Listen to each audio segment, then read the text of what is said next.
Hello and welcome back to the Karma Stories podcast. I'm Rob and I hope you are having a wonderful day today.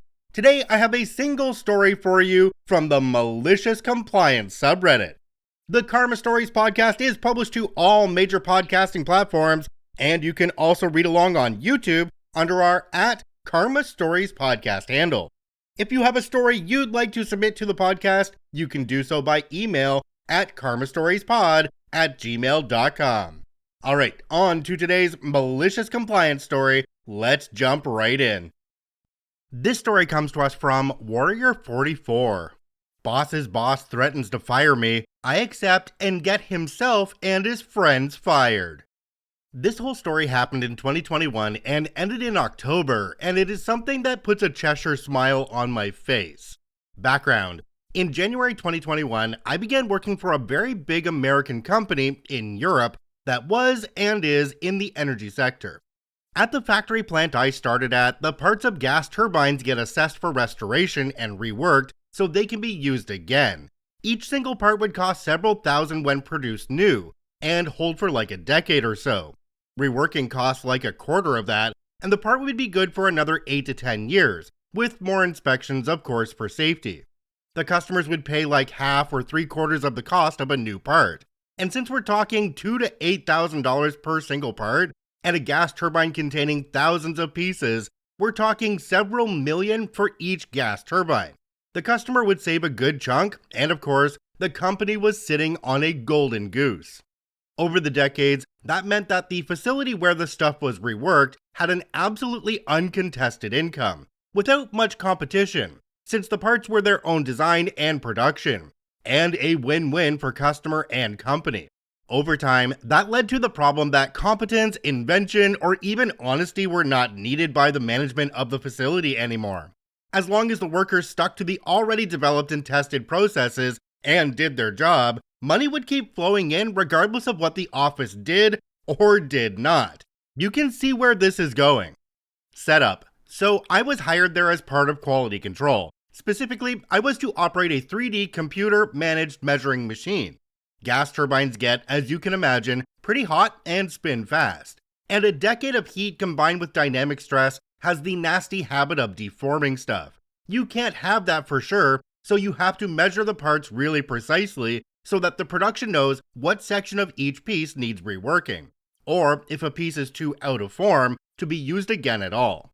The operation of such a machine is not too complicated. Put the piece into the bracket, clamp it down, load the correct model, and start the program. You get the measurement report then as a text file, an Excel sheet, as well as a PDF. The pieces, usually rotary blades, nearly always came in sets, 24 to 216 depending on the size. When all are measured, you compile all the reports the machine made into one Excel with a somewhat complicated method. It wasn't hard, I learned all that in a week. That message was immensely important for the facility, running in 2 to 3 shifts per day, 6 days per week. Like 80% of all pieces that went through the reworking process had to be measured at least twice. As nearly anyone with a technical background can guess, operating a machine and understanding what it is actually doing are two very different things. When I started, there were only 3 guys that understood the machine properly, as well as a technician, Vladimir, who could actually fix codes or reprogram a 3D model if there was a problem. Vladimir, however, was the technician for the entire facility. Very busy guy. And when he had to come over, his time would need to be paid by the department, something the bosses didn't encourage, so to say. Of the 3 guys who knew the machine, Antonio is important. He had been working there for a few centuries at least, knew every nook and cranny. And while being a simple worker, if crap went wrong, he was the guy you turned to. He had a bit of a short temper and a very blunt language, but he was honest, open, and very fair. I, myself, am not the most social person, always held back with brutal honesty, and I take my professional, cold attitude a bit too seriously, I guess. In general, if people share my principles of honesty, fairness, and taking responsibilities seriously, then we get along greatly. But with people that are less trustworthy, I basically turn into an ice block. Not perfect, I know, but hey, I don't work in retail for a good reason.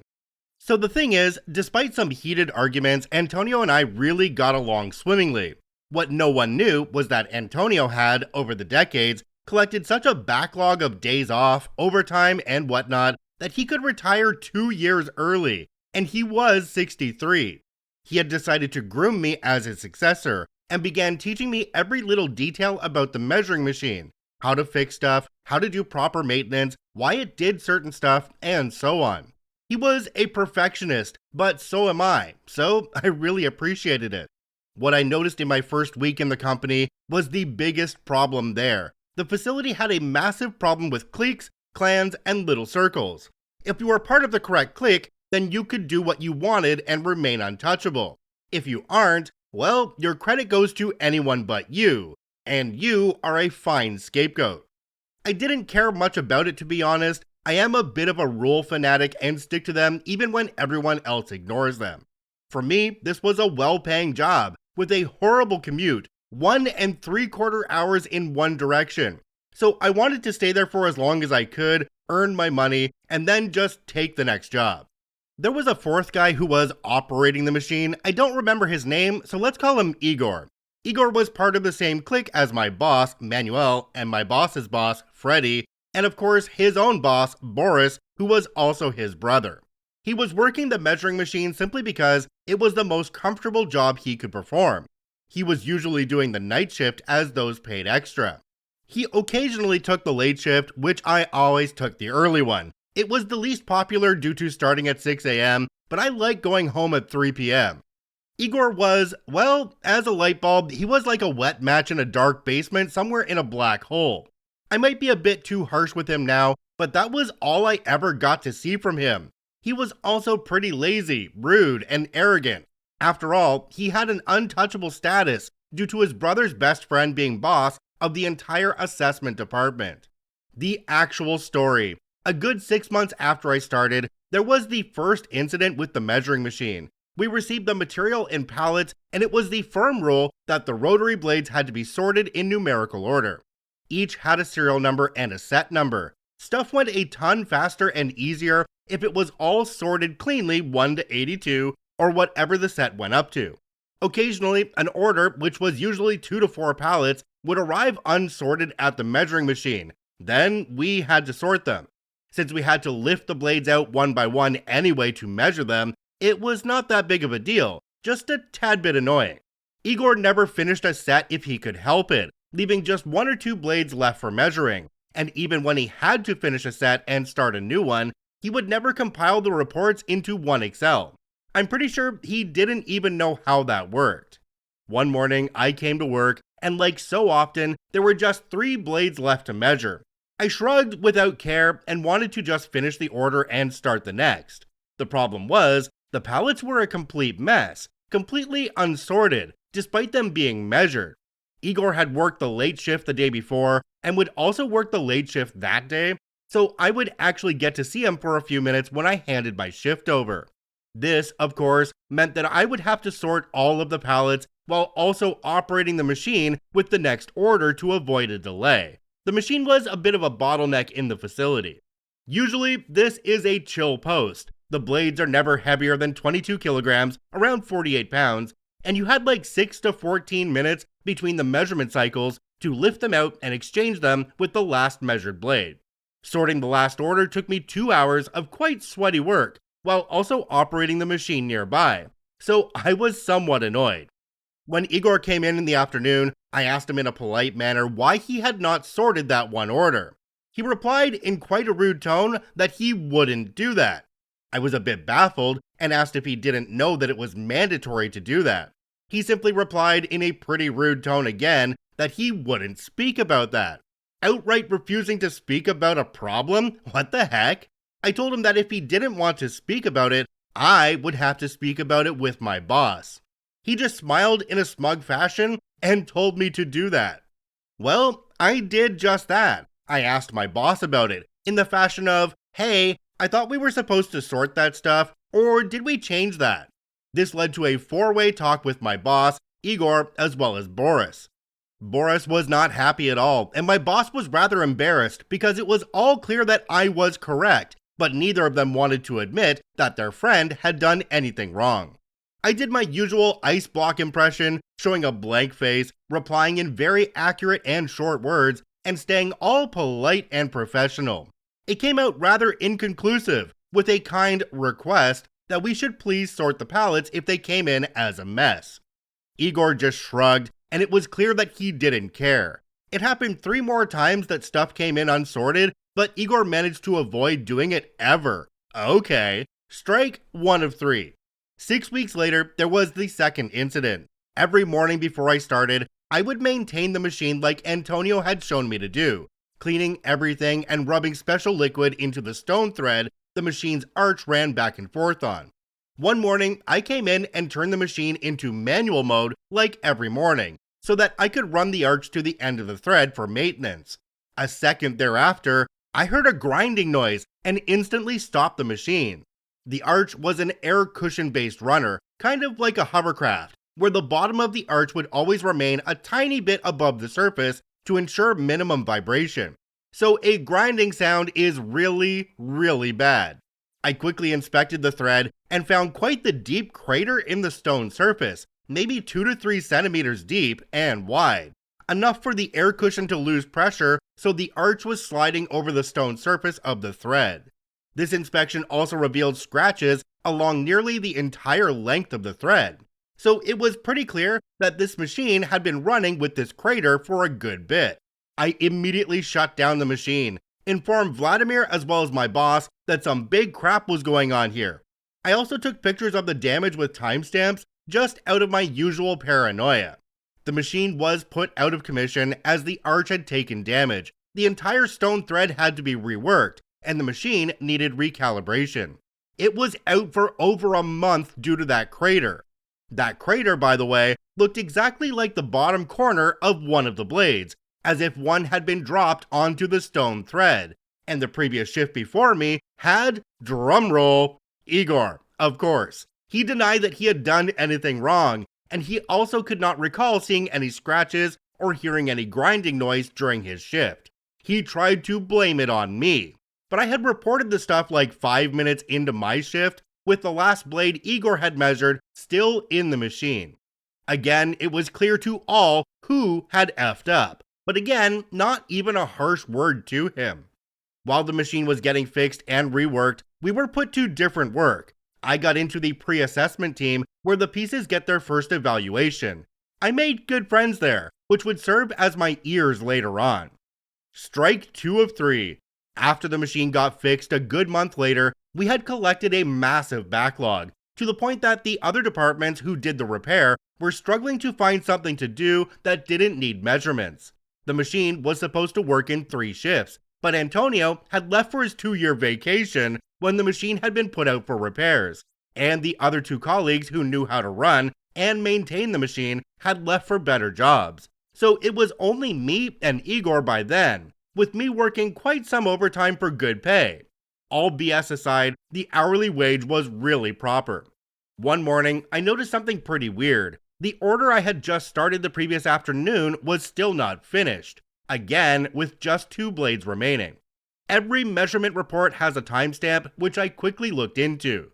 The measurement cycle for these was like 3 minutes plus 1 minute exchanging one blade for the next. For some reason, the measurement reports from Igor's shift had like 10 to 15 minute gaps in between, some even half an hour. Igor was still around as he had had the night shift. I knew he was a bit of a slacker, but these gaps were quite big, so I first thought there had been trouble with the machine. I asked him if he had any trouble with the machine last night, and he snapped at me that all had been fine. I asked if he was sure, and he in return inquired why I asked.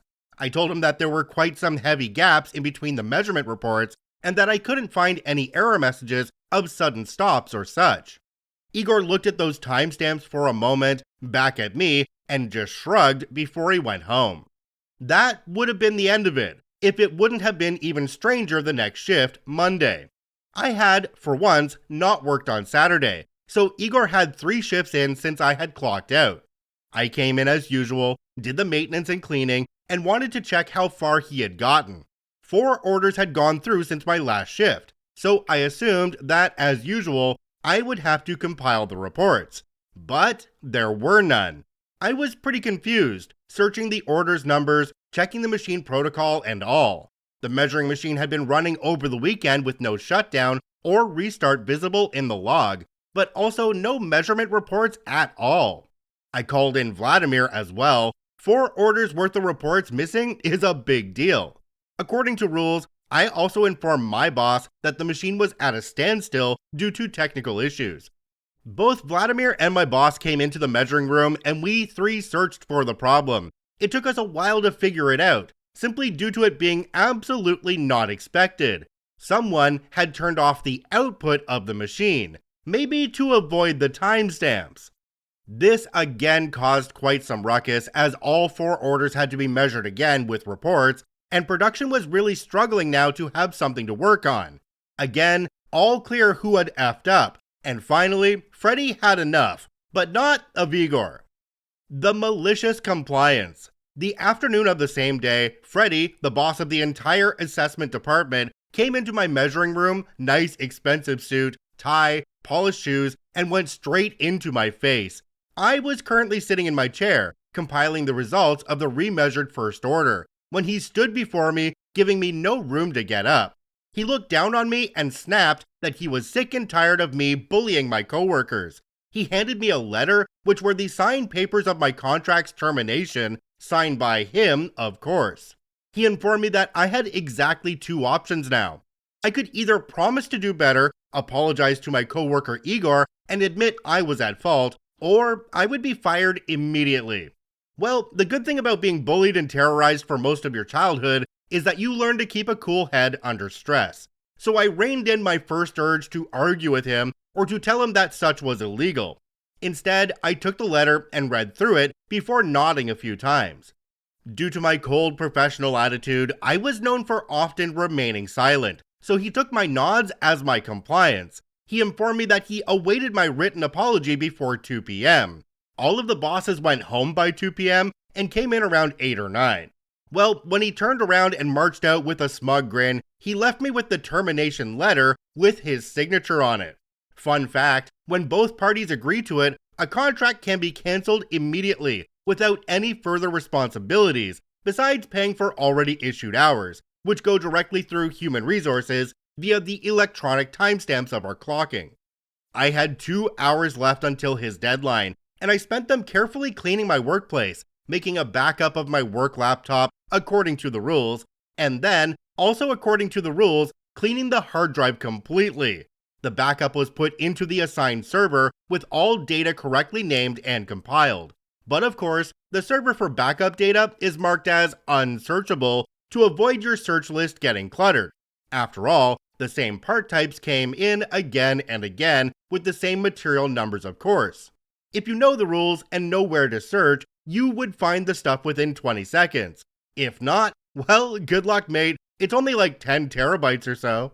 I made a copy of the termination paper, signed by me now too, and sent it to my email, which was allowed.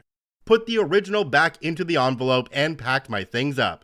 Then I went up to the office, envelope in hand.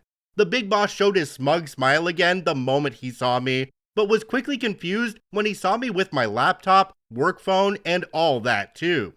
I handed him the letter, offered a polite nod, and turned around again. He shouted, "Where the heck was I going?" him still holding the envelope in his hand. "You terminated my contract. According to the rules, I am to hand over all personal equipment I had been given by the company before leaving. Exception according to paragraph B are safety shoes and safety glasses. I bid you a fine day, Mr. Freddy." I said that with a cold, calculated voice, trying my best to sound like a lawyer, simply because I knew he hated my professional attitude. Then I went to my own boss and piled my stuff on his desk. My boss was confused as heck, asking me what was up. I briefly informed him that my contract was terminated and then, once more, quoted the rule.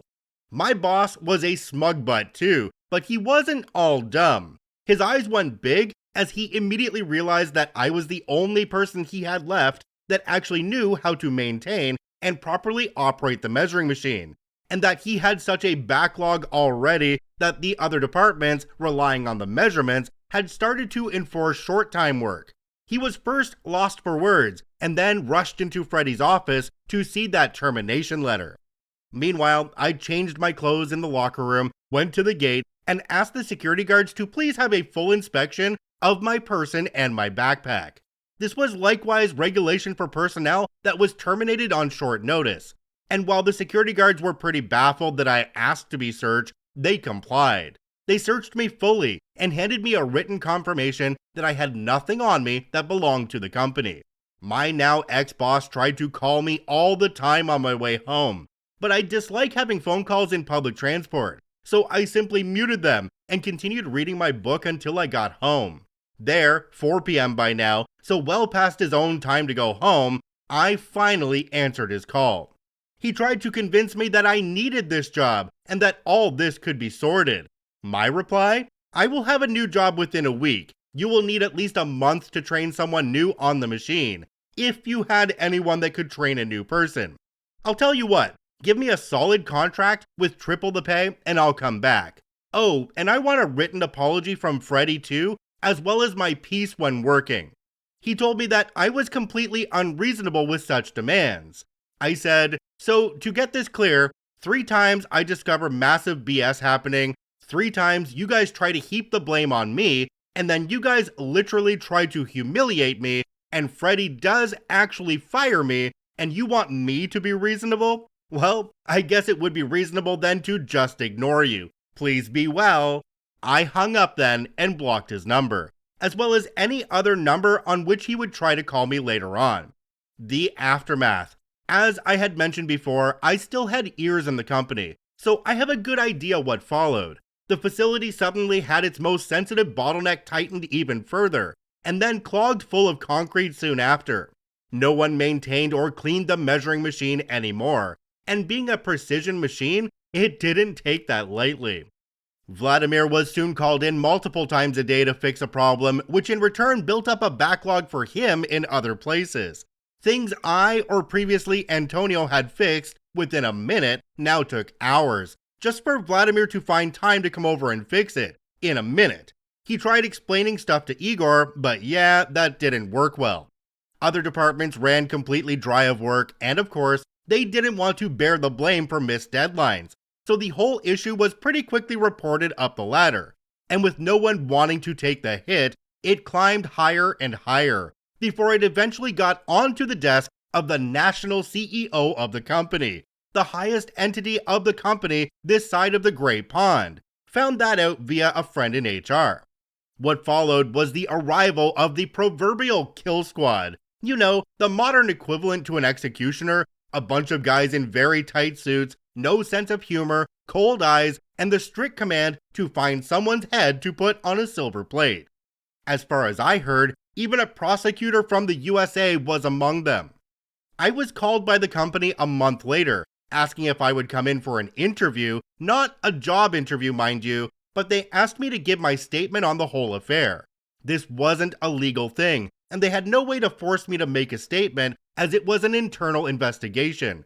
But I still happily complied, and even gave my signature that I told the truth. I gave them the entire story, as accurately as I could, and openly admitted what I didn't know or where I was only guessing. They thanked me and apologized, honestly I felt, that they could not pay me for the time they took from me due to legal reasons. I was all fine with that and went home. Igor got fired for careless negligence. His brother Boris likewise got the immediate boot in the butt. My boss went down as well. He and Boris were fired for mismanagement. Their boss, however, Freddy, not only got fired, but dragged in front of court. No idea how that went on, as he was dragged to the US, but given how ridiculous that justice system is, and that he had been designated as a scapegoat by one of the biggest companies worldwide, wouldn't be surprised if he had to hold on very tightly to the soap for a good while. The entire facility went firmly into the reds for that year due to nearly all contracted reworks missing deadlines, which means daily fees of tens of thousands per contract. My ears in the company soon sought themselves new jobs, despite in one case being there for 20 years. The last I heard is that the company had to contract the producer of the measurement machine to train new employees how to operate it properly. I had asked for triple my pay. Well, those guys were more like triple the zeros at the end. Oh, and I did find a new job within one day. I was fired on Monday, had the interview on Tuesday, a test workday on Thursday. I was asked at the end of that day when I could start, which was the next Monday. I do manual measurements now in an incoming quality control department. The boss is a blast, the team is all friendly, and my commute is 18 minutes with an electric scooter. I've worked there for 9 months now, and I already am the de facto team leader for first sample stuff. And best of all, I am appreciated for the work I do too. I hope you liked this long story. Jumping down to the comment section on this one, we have one from a user called Lex Kicks Butt. It says, "These people ought to know that you never offer a threat unless you're prepared to follow through with the consequences. And also, never leave a half-signed paperwork with the other party. It gets signed together or not at all. Sucks you went through all that, but yay for the better job." OP responded to this one and said, "Well, honestly for me, it was a bit of an annoyance now and then, but since I realized very early on what the company was like, I never put my heart into that job. So honestly, the biggest annoyance overall was the commute." Another commenter down below called Viscount Burrito said, "Great story, worth the read. It's funny to me how many stories on here have a similar part towards the end, where the company realizes that the person they just fired is indispensable, and they basically admit to the person how important they are. But then, when the person responds by asking to be treated like the kind of person that the whole business is depending on, the company is like, no way, that's unreasonable." I get that managers tend to think only they are irreplaceable, and they really don't want to have to admit to themselves or their bosses that someone else is actually a critical piece of the process, but here's what happens with that attitude. OP responded to this one and said, "Well, I have the theory that every bad that is done, every evil conjured, every injustice or crime always comes down to one problem: ego. Whenever something bad happens, I'm pretty confident you can track it down to one or more people that take themselves as so important that the needs and wishes of others don't matter anymore. People in positions of power are especially vulnerable to this greatest curse of humanity, and one of the biggest problems is that it is very, very hard for such a person to realize the problem at all, often even after they have the problem punched their nose in. So yeah, it's not surprising for sure that this element is so omnipresent in all of these stories, but the results are nearly always hilarious. It's true we've had a bunch of stories like this on the channel before, and the thing I absolutely love about these is the person is gone from the company wants them back, and they say, "Sure, I'll come back, but I'm a contractor now, and I need X times my previous wage." This story in particular is one of the few where the company didn't cave in immediately and say, "Okay, we'll pay it, come back because we need you," and then they paid the consequences. OP, this was incredibly well written. I very much so enjoyed this post, and I hope you're still working in that job that you absolutely love with a boss that is awesome. If you enjoy daily Reddit stories, I encourage you to follow and add us to your favorites on whichever podcasting platform you enjoy the most. And if you're watching and listening on YouTube, please hit that subscribe button and drop a like on the video. It really helps us out. I thank you for watching and listening. I hope you have a wonderful day, and we'll see you tomorrow.